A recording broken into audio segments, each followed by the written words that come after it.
The town may be kind of small, but these folks have big smiles and big hearts, and they know what it is to have simple fun down our way, where old-fashioned singing and homey gatherings make living mighty pleasant.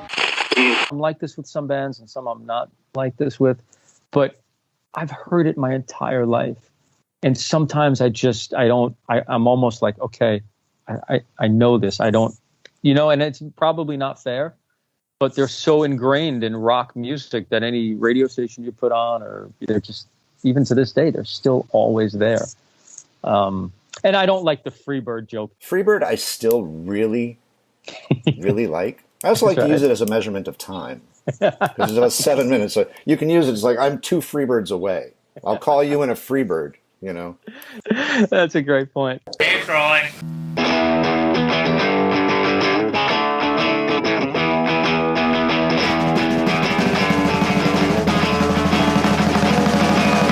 Welcome to Abandoned Albums, the documentary podcast where we peel back the curtain to try to figure out why some albums weren't as popular when they were initially released or have just been forgotten about over time. I'm your host, Keith R. Higgins, and I love music, not because I'm a musician, but because I'm a fan. My mother used to say that I couldn't go to sleep without the radio on. This was a tradition I kept well into my 20s, and with the love, support, and ill temper of an ex-girlfriend, I was able to move into my 30s without the need to fall asleep to music. I'm joined by Rob Janicki, a fellow music fan, writer, and label owner. Hey, Rob. Hey, Keith. How are you? Good, man. How are you? I'm great. Really excited. So today we're going to take a look at the self-titled debut album from a rock and roll band from Los Angeles, California.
This quartet from Los Angeles was called Broken Homes.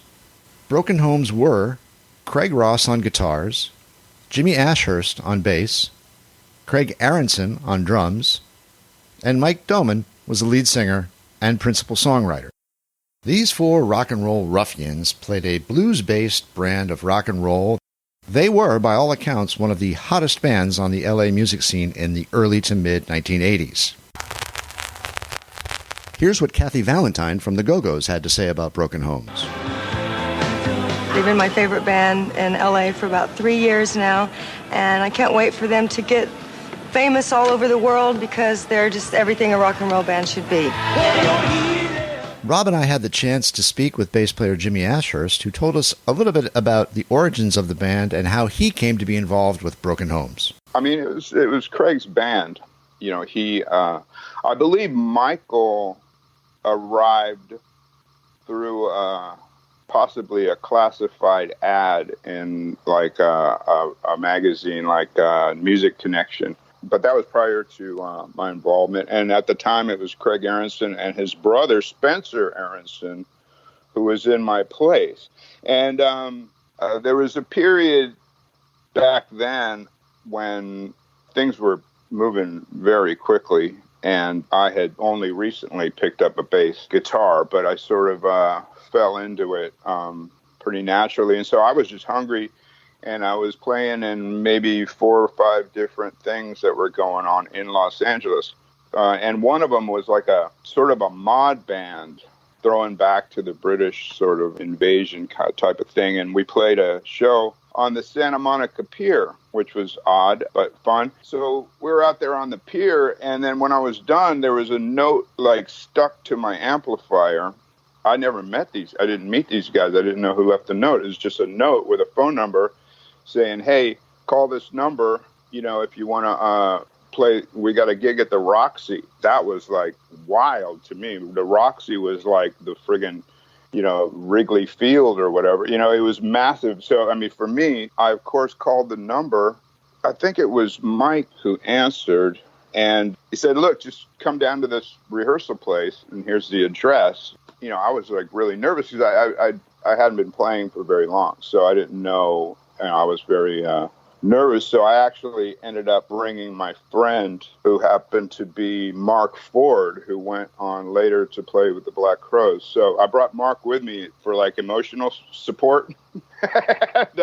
But we went down, and I thought it was an audition, which I'd never done. And, Mike was like, look, there is no audition. There's nobody else. We just want you in the band. So that was it. And we ended up down there. I think Mark and I brought a bottle of Jack Daniels or something. But we ended up playing like all night and jamming. It was like Chuck Berry songs and stuff. We all it just kind of gelled. And like I said, we were in there for fucking hours, like all night. So playing, and that was it. That was the beginning of the Broken Homes for all intents and purposes, And oddly, those of us still alive are still all friends. I talked to Mark, a couple of weeks ago, and Craig, of course. It was a really exciting sort of time for us. Broken Homes were a 4-piece band of brothers, aligned to take the rock and roll world by storm. And if you listen to this self-titled debut, you may be left scratching your head as to why they didn't. We interrupt our program to bring you this important message. Broken Homes signed with MCA Records, who at the time was headed up by Irving Azoff. From 1983 to 1989, Azoff was the chairman of MCA Music Entertainment Group, and is often credited with turning around the label's fortunes. However, the label wasn't known to have a deep rock and roll bench, with Tom Petty being their biggest rock star at the time. They didn't have the cachet as being the big rock label. Broken Homes was signed by rising A&R representative Michael Goldstone, also known as Goldie. He was young and hungry. He came, very, very interested in the band, and that's why we ended up going with him. He was taking a huge risk, I think, as well. We asked Craig Ross how Michael Goldstone discovered the band. We had submitted a demo to a college radio station, and he heard that. Wow. It happened so fast. He was really kind of, it wasn't something you really thought about. This is what Michael Goldstone had to say. I remember seeing Broken Homes on a Monday night in an empty club with about 4 people, and being so electrified that I'd walked out of the club driving around thinking, how am I going to get this band? Here's Broken Homes producer Jeff Eyrich describing what it was like seeing the band live. I remember going to see you guys in some club downtown where they had a small stage. There was a lot of wood, and Doman was hanging from the rafters, and I forget what club that was. I think Goldie was there, and I told him right away. I said, "Dude, this is right up my alley, man. Let's do it. This is great." Mike predates Eddie Vedder hanging from the rafters. by a while. Yeah. In 1986, he may have still been a little green, but his acumen for recognizing talent was certainly spot on. Michael, I guess, had the foresight to say, you know what, I'm going to separate myself from everybody else and work with a rock and roll band that just, they're in it for the music. I mean, it really sounds like the timing of him coming in and you guys doing what you did in a sea of other people not doing that. Yeah. Was probably, virtuous thing for you. Indeed, and it's rare that those all those elements come together at the same time. Some might even argue he saw in Broken Homes what would be the future of rock music.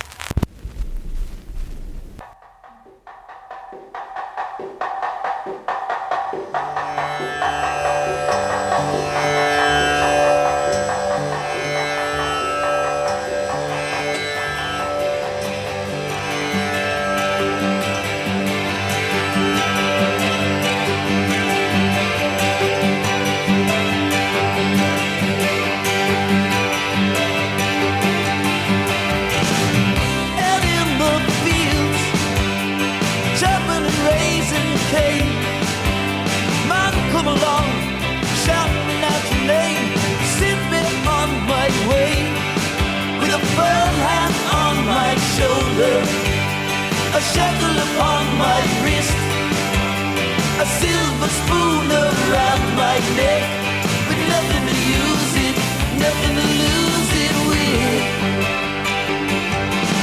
Well, the rain was pouring down. The link between Broken Homes and the tsunami of grunge and hard rock that was the 90s is Michael Goldstone. He would leave MCA Records and move to Polygram Records, where he signed a Seattle group called Mother Love Bone. After the untimely death of their lead singer, Andrew Wood, he signed the remainder of the group to a deal at Epic Records. Those remaining members would become the nucleus of Pearl Jam. I don't think it can be understated how good this band must have been to get signed to a major label in LA in the mid-'80s. No offense to the 90s, It was harder in the 80s to get signed by a major. The 90s, they were throwing darts at anyone who looked like Kurt Cobain or Eddie Vedder and Chris Cornell, and, they got signed. If you had a guy farting through a bullhorn, he probably could have landed a deal. Record labels held all of the cards. There really wasn't a chance for a band to get anywhere without a major record label. They had all the money, they had all the connections, they had all the distribution. They had everything that a band needed to succeed. If they weren't signed, good luck. What Connie felt, she kept to herself. Pulled into a pretty grove of pines and made ourselves comfortable. Then I heard music.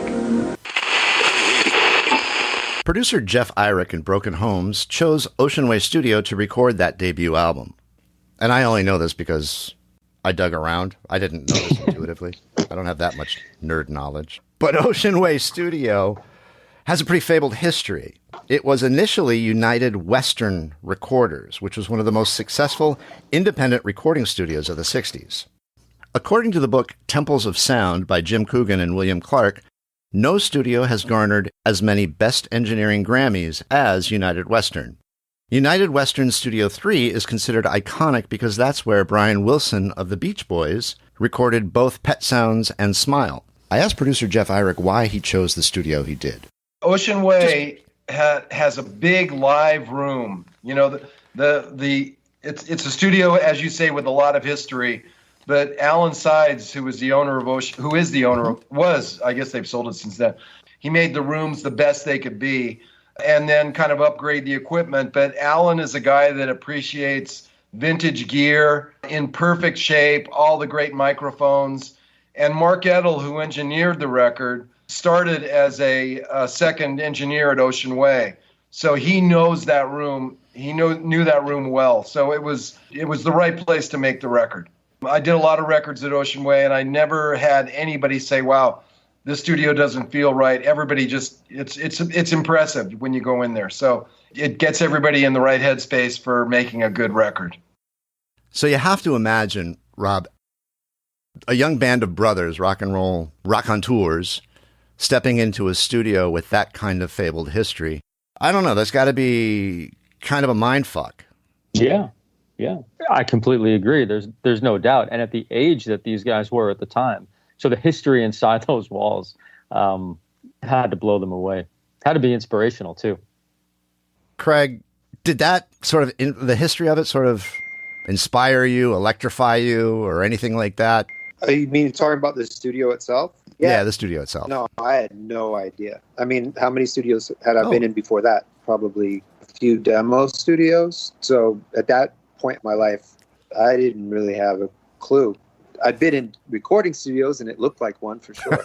But I can't even remember the gear now and, all that stuff. And what about you, Jimmy? Did going into a studio like Ocean Way have any sort of influence on you as you were recording the debut record? Man, honestly, I didn't know what the hell was going on. And now for something completely different. Before working with producer Jeff Eyrich, they spent some studio time with a couple of rock and roll legends. We had been working a little bit in pre-production with Ian Hunter and Mick Ronson. They were originally slated to be the producers of the first record. They came to a show. I think we played in Santa Barbara.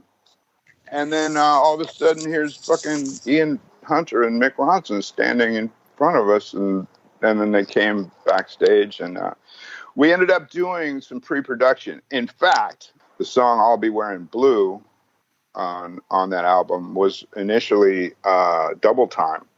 It was like a country song, like ding ding ding ding ding. It was like that fast, and it was Ian Hunter at a rehearsal because we were again doing pre-production, so we were rehearsing every day with those two guys in the room. And Ian Hunter said, "Cut the time in half," and you know, we were like, "No." You know, initially because we were little assholes, but we lived and breathed that band. You know, it was part of what we internalized. It was our identity. There were years where people didn't know my last name. You know, I was just Jimmy from the Broken Homes, and you know, it's just you just absorb that.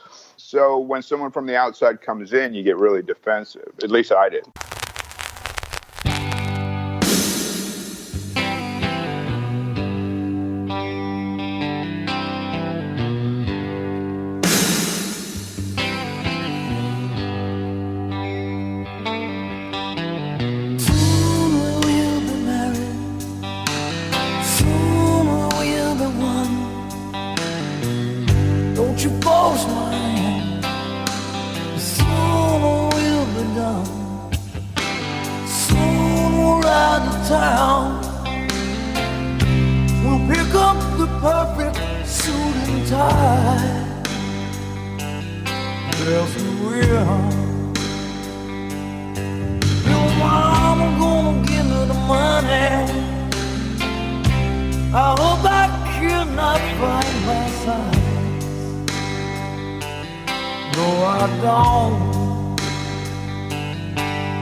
Jeff had popped up sort of last minute. Producer-bassist Jeff Irick began his career in the early 70s as an LA studio musician and touring sideman. As a bass player, he has played with artists as varied as Tim Buckley, Bette Midler, Tanya Tucker, Air Supply, Rick Springfield, and John Cale. Pop quiz, Rob. What other famous musician has logged time serving as the wind beneath the divine Miss M's wings? You got me there. I don't know. This is the depth of my nerddom. Barry Manilow was her original piano player when she was playing bathhouses in the 70s. It fits, yep. You know, now knowing that makes sense. As a producer, he scored a hit right out of the gate, producing the seminal debut album by the Plimsouls for Geffen Records. He would go on to produce a who's who of artists, including T-Bone Burnett, The Blasters, and Gun Club, even logging in time producing Cheech and Chong. Irick has produced numerous soundtracks to films, again, equally as varied as his playing and production credits. Movies like From Dusk Till Dawn and 80s indie classic Echo Park. When Jeff Irick produced Broken Home's debut album, he was well-versed on what it took to make a great rock record. He, for the most part, let us play. How long did you spend in the studio to record it? Can you remember, Jeff? I don't remember that. I mean, to cut those 8 songs, I don't know, maybe 2 or 3 days. You know, but we did it. We got the record done. I don't know, you know, and it was Goldstone's call to have Dave Jordan mix it. For those who don't know, this is a guy who engineered and mixed records by the Talking Heads, Frank Zappa, the Rolling Stones. He produced the first 2 Jane's Addiction records, as well as Alice in Chains. And, interestingly enough, I'm a huge Replacements fan, as you know, and my favorite record is Pleased to Meet Me. And apparently he was interviewed by Paul Westerberg and Tommy Stinson to produce that record, but Dave Jordan happens to be sober, and at the time, those guys were notoriously not sober.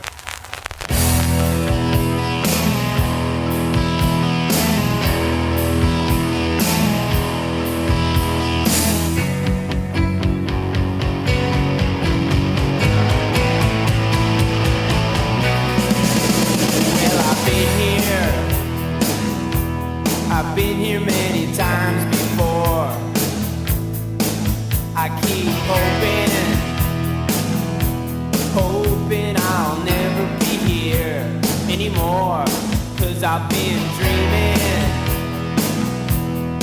dreaming many times before. I keep hoping I'll never see you anymore.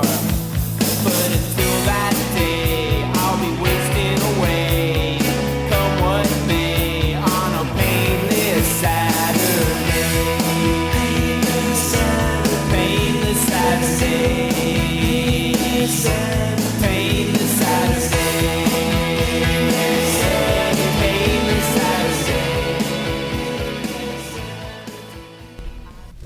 While Craig Ross, Jimmy Ashurst, Craig Aronson, and Mike Doman were the principals of the band when they got signed, it was producer Jeff Eyrich who determined that Aronson's drumming wasn't quite capturing the sound he felt the songs needed.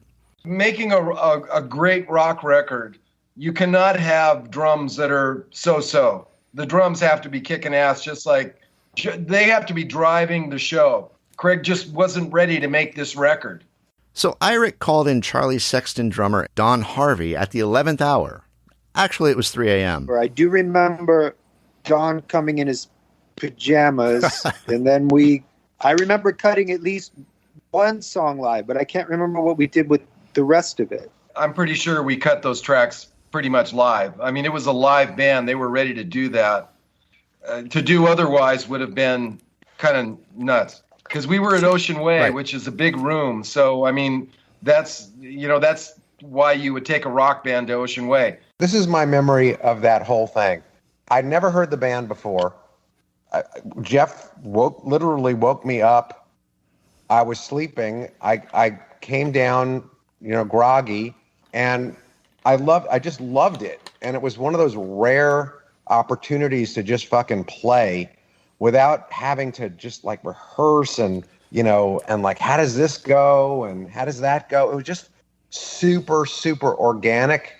I mean, how often, I think it's the only time in my life I went into a studio and just like got to rock without knowing what the fuck I was doing or caring. It was just like, okay, I can fucking do this. Yeah, it went really fast. Right? That was it. That was my entire Broken Homes experience. It was probably like 8 or 10 hours, right? That was it. Yeah, it was really fast.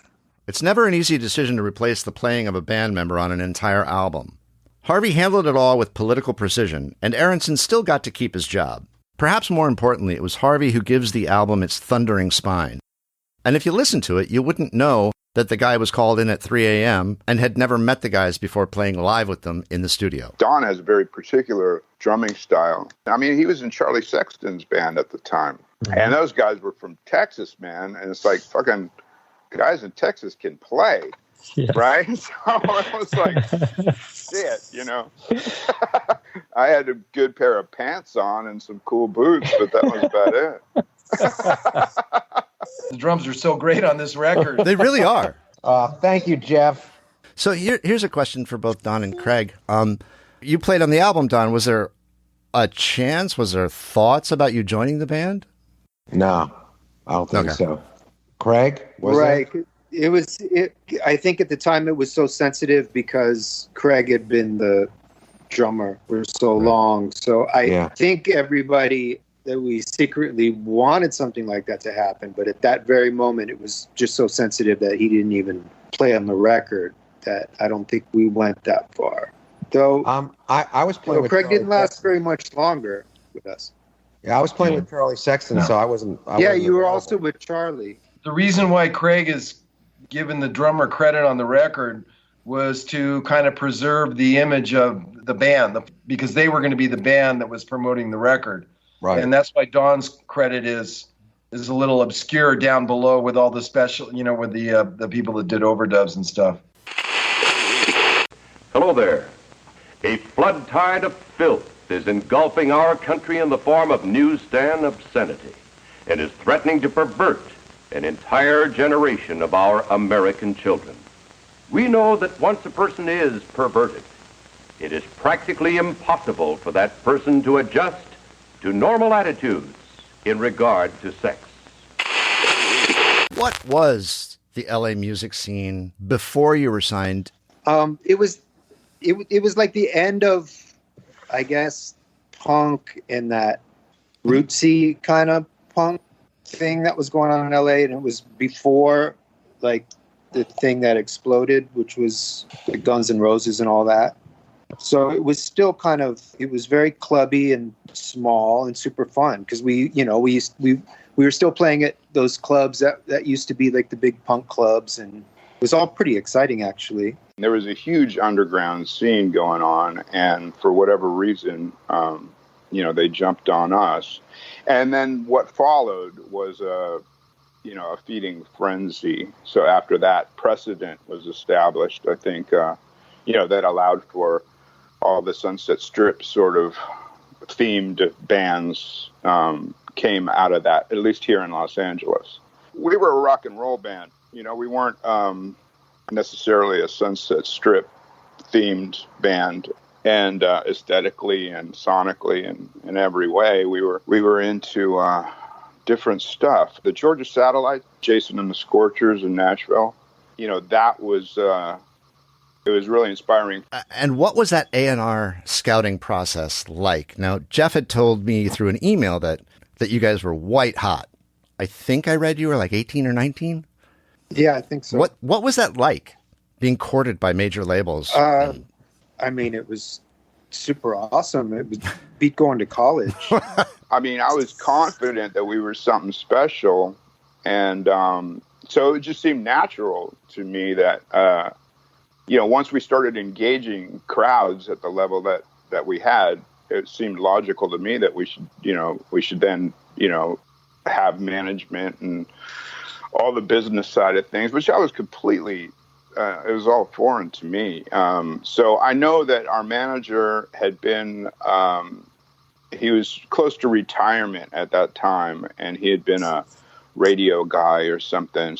And he had arranged for several labels to come down to see us and stuff. And I couldn't tell you who they were, honestly. I mean, I just know the ones we eventually, had to deal with. Yeah.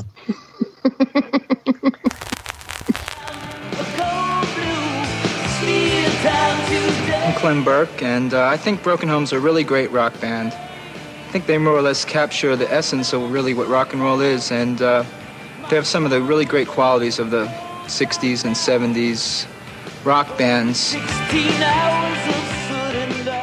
Now let's take a look at the album itself and the songs and try and deconstruct why this album was all but abandoned. Broken Home's self-titled debut was released in August of 1986. All of the songs were written by lead singer Mike Doman, except for two. The closing track, Yes, It's All Over Now, was co-written with guitarist Craig Ross, and Painless Saturday was written by Craig Ross. As the principal songwriter, Doman was certainly someone who had something to say. It's not that what he wrote had the complexity, dexterity, or imagery of someone like Bruce Springsteen or Bob Dylan, but let's be honest, this is straight-up blues-based rock and roll. What you need is a story, and to be able to tell that story in a simple manner and make it identifiable. Mike Doman did that throughout this debut record. While the lyrics may have been straightforward, there is an honesty, an empathy, and a touch of irony and contradiction throughout the lyrics on the album. Georgia Satellite Dan Baird was a fan. Well, Mike Doman writes songs the way I wish I could. I don't endorse orange juice, socks, liquor, or soft drinks, blue jeans, sneakers, or anything, guitars, amps. But I endorse this band because they're a rock and roll band in the latter half of the 1980s, and that's a rare commodity.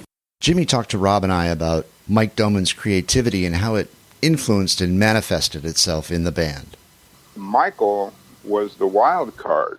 He came from the East Coast. He was not an LA guy.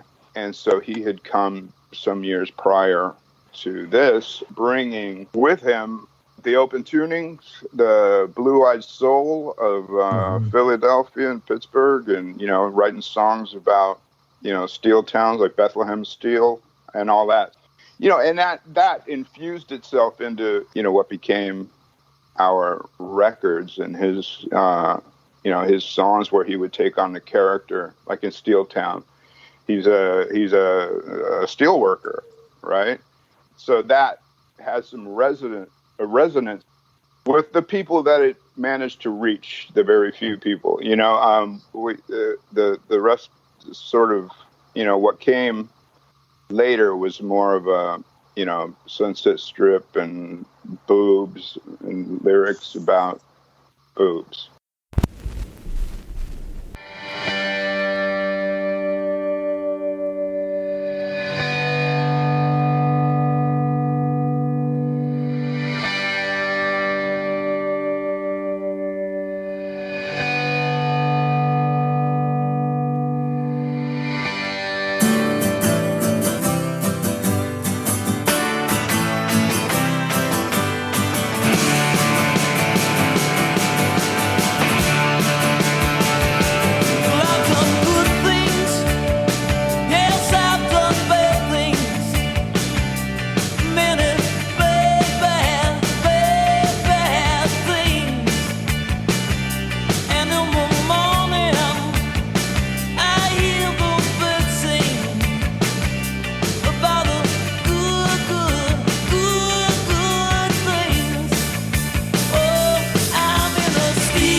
It's very different experience. That was my first time in a major studio of any kind. I'd never, you know, done any of that. I was sweating it, man, because I saw the drummer go, and so I'm like, man, I'm fucking next. I'm next. I'm on the chopping block here, unless I, you know, really get it together. So I was just focused on not getting kicked out, you know, really.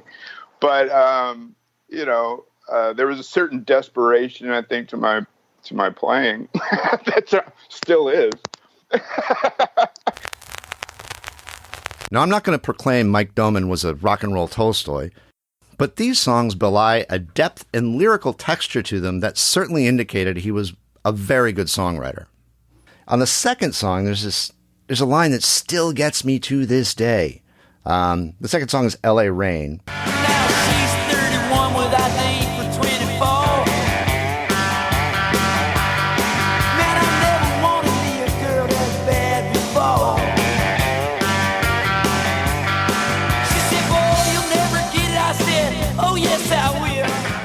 You would think, as a rock and roller, you know, I've got all these rock songs about 17-year-olds, a little creepy now in hindsight, probably creepy then, but in any event, that's neither here nor there. You've got somebody who's flipping the script and who's attracted to an older woman with ID that says she's younger. I just think that's really clever.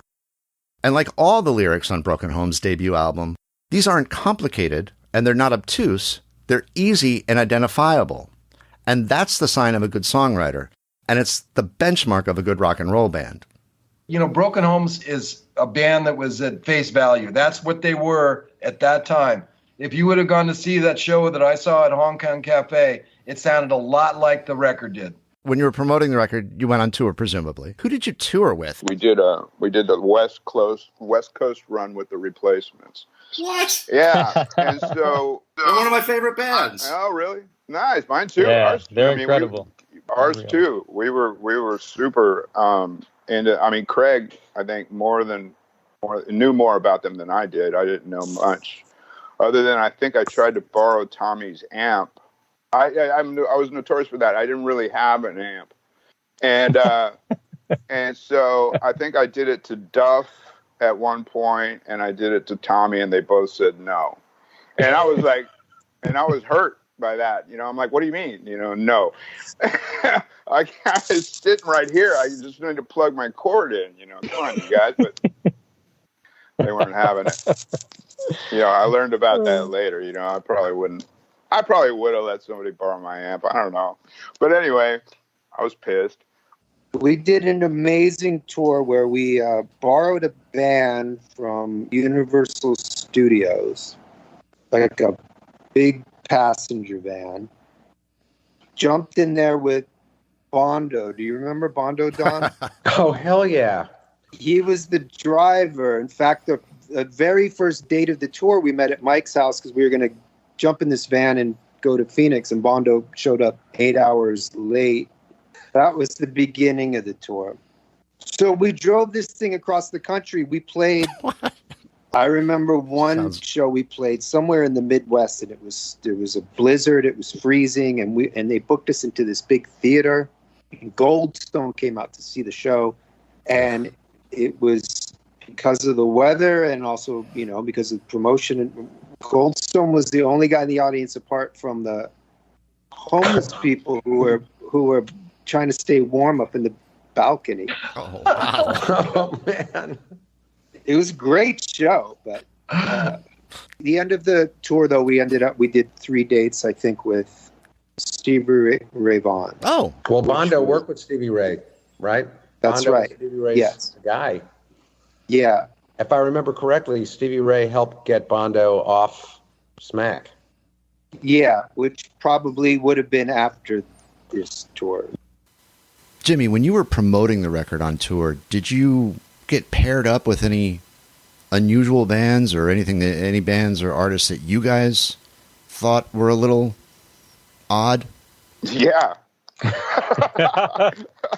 Most, actually. The one that made sense was the Stevie Ray Vaughan tour, which we, were amazed that we got, because it was, I think it was a funny moment at the first show, because we'd been advised that we were going to do one show, and that whether Stevie approved or not, he was going to decide that night, whether we would continue. And so we were like, fuck, right? Yeah.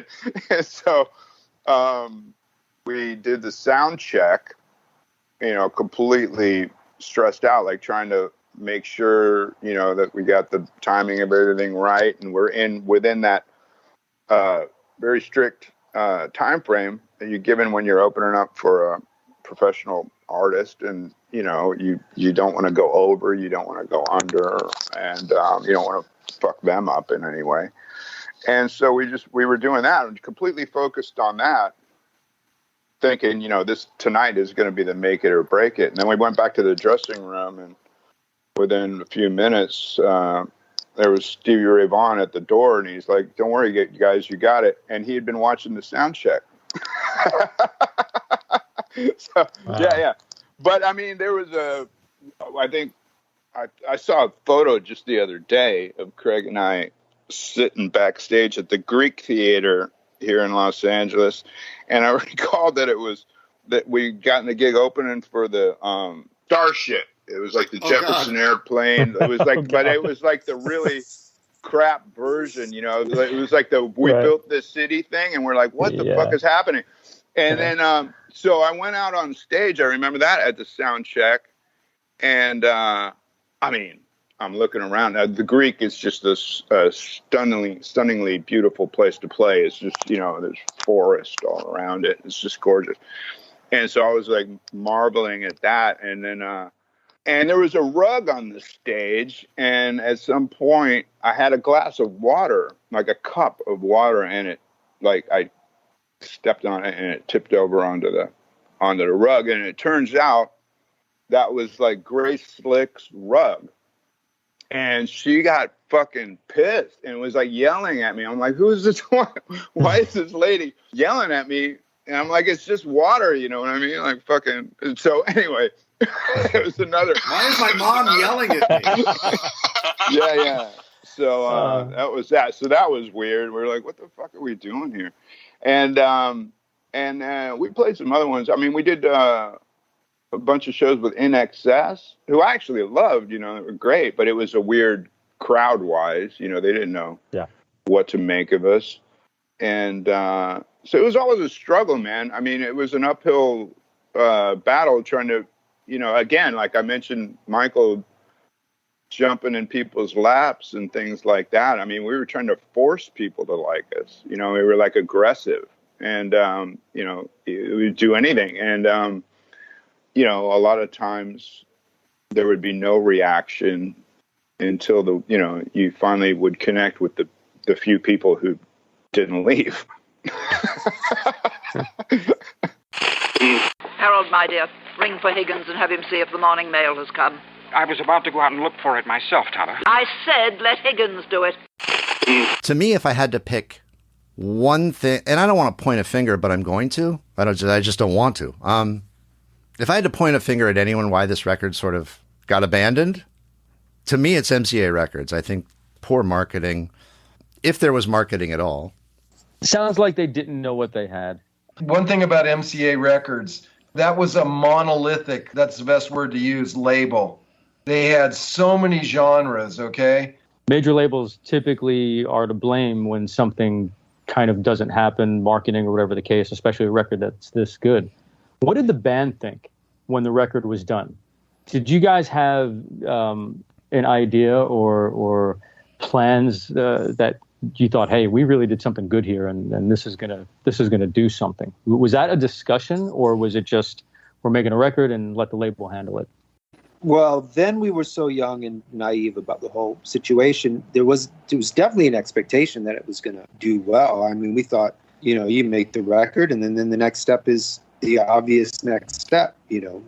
I think at that time we were quite naive as far as the way the business worked, and maybe didn't have the awareness that we had maybe more control or influence over the direction of things than we knew about. So, it's like a twofold thing. I mean, on the one hand, we thought, yes, the record company was going to take care of that. We were going to tour it, and then we're going to be on the radio and everything else that's supposed to come with it. But we thought that was their job, not ours. I mean, at least from my perspective. And yeah. And it should have been their job for sure, obviously. But yeah. And then, our managers that we ended up signing with at the time they had been in the business for years, but I think this was their first time managing a band. We were slightly wild with some of our personalities, and and I don't want to point fingers at anybody, but like most of the problems with the band over that whole career was a lot of mismanagement, in a way, and partly to blame for the band and for who we chose to represent us. And I know that Goldie, he probably had his hands tied, and he was still a kind of a new A&R guy. I mean, he was just getting his feet together. So Goldstone was a young A&R guy. So in terms of the record company politics, he was at the bottom. His projects weren't going to get the attention that some of them were senior A&R people. Their projects would get priority. And also those projects came with managers who knew the game and knew what to do to make things happen at MCA. So it's a little bit of a catch-22 when you sign with a major label as well, because you have the money behind it. You've got, you think, this great marketing plan that's going to happen after the fact. But then, you don't know what they're going to do. And if they can't figure it out, if they're not willing to take some chances, it kind of leaves you in limbo because, you don't really have, nor does, did Goldstone really have the power, I guess. They don't know how to create a scene, so they just try to find a place to plug you in. And with your record, with Broken Homes, it was really hard to do that, especially at the time that it had come out. The record companies, they don't know, and they still don't know how to market. Like, what do you market? What's the marketing path for classic rock when it's not yet classic, when it's when it's being made today? There's no path for that, and business people need a clear marketing path. It really comes down to management and the label to put together a marketing plan that's gonna be successful. And I think with MCA, probably at that time especially, a lot of the marketing plan probably involved getting the record on the radio. But the problem was that label was not, they were geared towards more pop or soul, or they didn't know what to do with a band like Broken Homes when it came to radio. Their connections with radio stations weren't with the radio stations that were going to be playing Broken Homes. So I hate to say it, but they weren't really ready to put enough money into the radio promotion, what it would have taken to get the record placed, in the right places. That time period, the mid 80s, heading to the late 80s, music was changing. There was a lot of stuff on the horizon. Obviously, again, hindsight being 2020, that maybe because of that, rock music starting to trend differently. Yeah, those major labels just had no one on the ground. They didn't know what to do with a band like you because you really didn't fit into a box. We were slightly early in a way. Completely agree. Yeah. I mean, the Crows ended up basically using that record as somewhat of a blueprint as far as approach. But, they were how many years later? And that was years of, once rock and LA rock and all that stuff really hit. But we were a few years before that. What do you think happened? I'm going to, they did not take this band lightly. There's no way they did. I look at the music industry, like I had mentioned earlier, as not being very creative at that level. They're not chance takers. They're investors. I don't think they sounded enough like anybody, a major label, was going to be comfortable enough trying to sell. I think they tried with the producers and the engineers and the studios and everybody involved in this to maybe make them sound something that was going on at the time, and it didn't work. There was, and it's not just the labels too; it's consumers and listeners. If listeners and music fans heard this record and thought like, "Hey, yeah, that's good," but like, I don't know, it doesn't remind me of anybody. This doesn't sound like REO Speedwagon, or like when I was a kid, I was into heavy metal, and you would talk about Iron Maiden and Black Sabbath and Judas Priest and, a little later Metallica and things like that. And you could talk about all these bands together. I don't know that this band had a strong group of other bands like that you could lump them in with. And that scares people sometimes. Here you got this not giant, but, a bouillabaisse of what one might consider to be, or what should be, successful. The label believed in the band because they held on to them for 2 more records. That's unusual. If your debut doesn't sell, I would think that a label would be like, fuck it, get out, You know what? That's a really good point, because that even proves further that they didn't know what they were doing. Not only with the band and the record itself, but with their own business model. Because you're right. The first record, if it flops, which this did commercially, it didn't go anywhere, yeah, they're just going to cut them. They're going to drop them from the label and not give them an opportunity to record 2 more records. Why? So they can duplicate the same, mistakes from the previous one. So yeah, they were ill-equipped to help this band the way they were supposed to, even though, and this is where we'll give them credit, like you just did, they did believe in them at first. A lot of times with labels, and I don't know the ins and outs of their hiring process or who was around in the office of MCA at the time and who was assigned to work on this. But you have people who believe in a record and believe in a signing, send the band into the studio, and then by the time that record is done, you could have a complete overhaul of the office workers and the people who actually believed in them. Yeah. And so now new people in those positions might not care so much about this record. Maybe they didn't like it. Maybe that's why it wasn't pushed, if that's the case. That's another part of all this, all the behind the scenes stuff that a lot of people don't know or realize. Within a business structure as large as, a major label, you have all of the departments within that structure, and all of those have to fire in a very perfect sequence in a very short period of time. Yep. When you've just finished the record. And invariably, one of those people would be on vacation or whatever. So if there's a break in that chain, you're done. Mm-hmm. Yeah. And so that's a problem. And there's also, a problem within the industry where a lot of these executives manage to fail upwards. It's possible for them to, all right, well, that didn't work, but I got promoted and I went to somewhere else, right? Mm-hmm. And so then you lose your guy, or you lose your, the person, the linchpin, the person who had a direct relationship with the band, and now they're gone. And now another person, they've been replaced, and that person doesn't want to deal with you because you're not his guys. And so he doesn't want the credit to land on someone else's lap.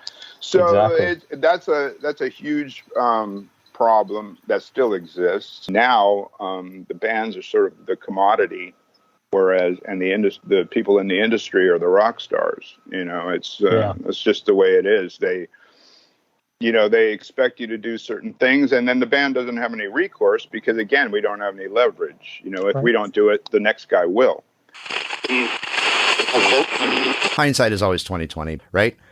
Knowing what I know now, not what I knew then. I was an idiot then.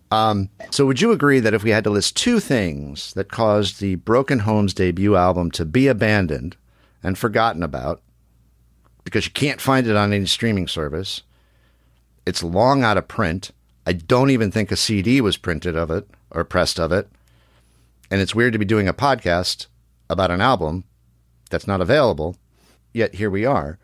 So would you agree that if we had to list two things that were an issue for the Broken Homes self-titled debut, my two things would be marketing and record label confusion? Yeah, I do agree with what you just said. I would phrase it differently from my end, though, because I would call it, I'm going to add something. I would definitely say record label mismanagement, incompetence, for sure, which in my mind includes marketing. The other one I do believe is timing, too. They were ahead of their time, and the time that this music was coming out, other things were happening and selling, and they just weren't really a part of that. Keith sent me the whole record, and I would listen to it, and I was like, this does not sound like an 80s band. It was just a little bit ahead. 90s rock, that was guitars and production and stuff like that. And I think we were just a few years before all that was more mainstream. To your point, Don, that album is one of the reasons I love it for 35 years now, is that it still sounds as fresh as it did in 1986 to me. That's a timeless record. It's timeless. It really is. That record is about as real as it gets. Luckily, we captured it and we got great performances, and they're captured. They're not going anywhere. They're not going to get stale. I quite literally could talk about this album for hours, but that's about all the time we have. Guys, thanks so much for giving up a little bit of your time and talking about the record with us. Really appreciate it, and providing the insight into the record. So, Jeff, what are you up to these days? Since I moved to New York, I lasted in the management thing about 4 years. I was managing like 5 major label bands, and I just could not take it. It was just too cutthroat. I hated it. So I went back to playing. I stayed in New York, went back to playing bass, picked up upright bass because that's what you got to do in New York City. And then I just finished producing a Brooklyn singer-songwriter named Linda Draper, whose record will come out in January. Female singer-songwriter, a little bit country, a little bit rock, that kind of stuff. So I'm doing the same thing I've always done, basically. How about you, Don? Well, I have an ensemble that has been on hiatus since right. we played our live record release in March of 2020, and that's March of 2020. That's the last time I played the drums live. So, but I have a real estate career I've been doing for like 18 years. Grown kids. My life doesn't revolve around music anymore, but I still love to write music and play music, but I only do it for my own pleasure. That's it. Craig, what's going on with you? I live in the Bahamas, which accounts for the shoddy internet. And I've been playing with Lenny Kravitz for 30 years now almost. Wow. And wow. He's got a studio here, and now I'm engineering the records as well. And that's awesome, man. Yeah, it's come a long way, which is really funny because I think back to those old records. I never paid attention to the console or anything, and now I'm like, oh, I wonder what console we use. I can't remember. Anyways, Jeff would know. It was an API. API. Cool. Now I'm interested in that side of things, and I've been just touring and writing and recording with Lenny pretty much for years. That's fantastic. What a great career. What a fantastic thing. Yeah, it worked out really good. And he's a cool guy, and it's all great. he got a good guitar player, man. That's for sure. I mean, the cool thing is it's not that much different than, you know, when it was the other band. I still kind of do the same thing. You know, so. And Jimmy, what are you up to? I'm moving to Italy. You know, you go and you play a club. They friggin' love it. You know, they adore and they appreciate the effort that you made to get there. You know, and they appreciate what you do more essentially. You know, they really do. So they, you know, it's a lot more fun, man. You know, it's not as bad of a struggle. And I do, you know, growing up there, I learned the language, and it's a friendly place, man. And Los Angeles or sometimes America seems to be less friendly. Original drummer Craig Aronson would leave his drum kit behind as he exited Broken Homes and created a name for himself in the music business as an A&R representative. Aronson signed bands like Jimmy Eats World, My Chemical Romance, Against Me, among many others. Unfortunately, Aronson passed away in 2014 after a long battle with cancer. After the demise of Broken Homes, Mike Doman continued writing and playing music. Unfortunately, he passed away in December of 2020. His legacy continues with the Michael Doman Artists Foundation, run by his brother, Mark Doman.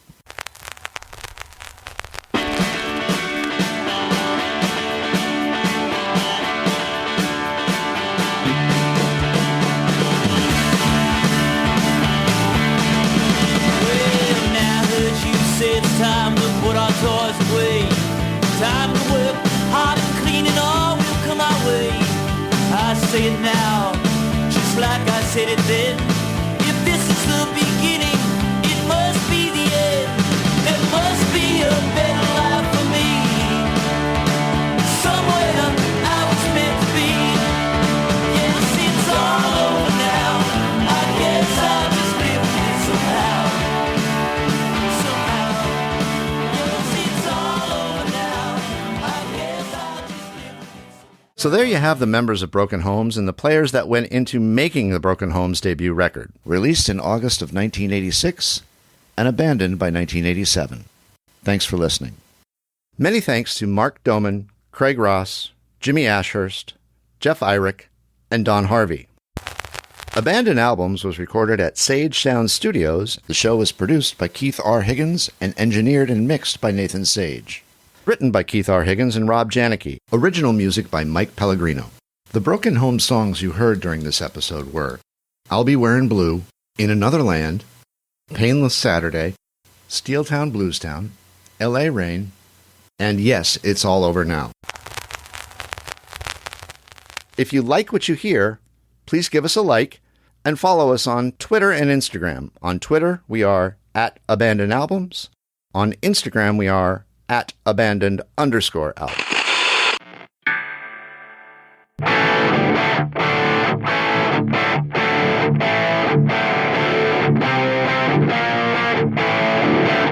I got all the time in the world for both of the people who like that record.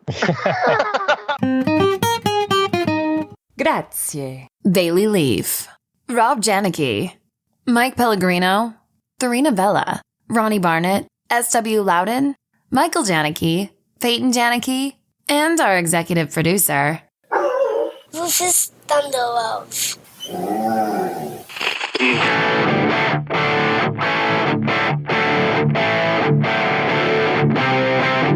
And now, until we meet again next time, I remain as always obediently yours.